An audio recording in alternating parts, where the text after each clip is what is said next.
السلام علیکم ورحمۃ اللہ وبرکاتہ۔ الحمدللہ والصلاة والسلام علی رسول اللہ، اما بعد فاعوذ باللہ السمیع العلیم من الشیطان الرجیم من ہمزہ ونفخہ ونفثہ، بسم اللہ الرحمن الرحیم۔ سیدنا عثمان رضی اللہ تعالی عنہ بیان کرتے ہیں، رسول اللہ صلی اللہ علیہ وسلم نے فرمایا،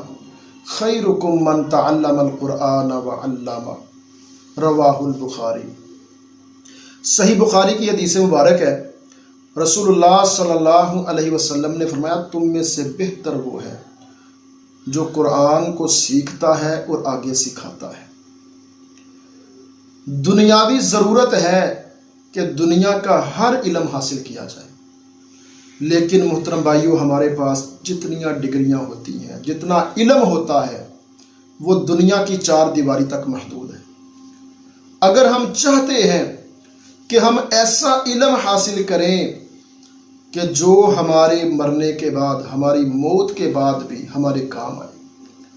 تو وہ یہی ہے کہ ہم قرآن کریم کا علم حاصل کریں۔ قرآن کریم کی تعلیم، قرآن کا علم، قرآن کا ترجمہ، قرآن کریم کی تفسیر، قرآن کریم کا علم حاصل کرنے والا اور آگے علم پھیلانے والا، علم سکھانے والا بہترین ہے۔ خیرکم، تم میں سب سے بہتر ہے۔ بلکہ صحیح مسلم کی ایک حدیث مبارکہ ہے، سیدنا عمر رضی اللہ تعالی عنہ بیان کرتے ہیں، ان اللہ یرفع بہذا الکتاب اقواما ویضع بہ آخرین۔ دنیا کے اندر جو عروج اور زوال آتا ہے، یہ تو چھوٹے چھوٹے عروج اور زوال ہوتے ہیں جو ہم شاید سمجھتے ہیں کہ مال کی وجہ سے عزت ملتی، حسب و نسب کی وجہ سے عزت ملتی ہے، رنگ و نسل کی وجہ سے عزت ملتی ہے، جبکہ حقیقی جو عروج اور زوال ہے، جو حقیقی زوال ہے، جس طرح فرعون کو ملا، نمرود، قارون، اور اس امت میں ایسے لوگ کہ جو ان کے نقشہ قدم پہ چلے، اور جو حقیقی عروج ہے وہ ان لوگوں کے لیے ہے کہ جنہوں نے محمد رسول اللہ صلی اللہ علیہ وسلم کا دیا ہوا پیغام سنا، یاد کیا اور آگے پھیلا دیا۔ ان اللہ یرفع بہذا الکتاب اقواما، لوگو یہ قرآن ہے، یہ قرآن ہے، اس قرآن کے ذریعے اللہ قوموں کو عزت عطا فرمایا کرتے ہیں، اور اگر اس پر عمل نہ کیا جائے، اس سے پیار نہ کیا جائے، اس سے محبت نہ کی جائے، تو اللہ قوموں کو ذلیل و رسوا بھی کر دیا کرتے ہیں۔ اگر ہم حقیقی عزت چاہتے ہیں، آؤ قرآن کریم سے جڑ جائیں، قرآن سے اپنے آپ کو جوڑ لیں، قرآن کی تلاوت کریں، قرآن کا علم حاصل کریں،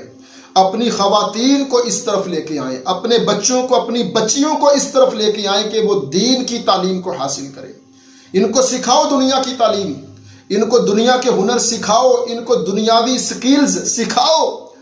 وہ ضرورت ہے، لیکن یہ ضرورت نہیں، یہ فرض ہے، یہ واجب ہے، یہ لازم ہے، یہ عروج حاصل کرنے کے لیے واجب ہے۔ اگر ہمیں دنیا آخرت کی کامیابی چاہیے، حقیقی کامیابی چاہیے، اللہ کی خوشنودی چاہیے، تو پھر قرآن سے جڑنا ہوگا۔ موجودہ وبا کے اندر بھی میں یہ بات کہوں گا کہ اگر ہمیں چھٹکارا چاہیے، نجات چاہیے یہ کرونا جیسی بیماریوں سے، اگر ہمیں اس کا حل چاہیے، تو اپنے آپ کو رب سے اور رب کے قرآن سے جوڑ لو، اپنے آپ کو محمد رسول اللہ اور محمد رسول اللہ کے فرمان سے جوڑ لو۔ وَأَقُولُ قَوْلِي هَذَا أَسْتَغْفِرُ اللَّهَ لِي وَلَكُمْ وَلِسَائِرِ الْمُسْلِمِينَ وَاسْتَغْفِرُوهُ إِنَّهُ هُوَ التَّوَّابُ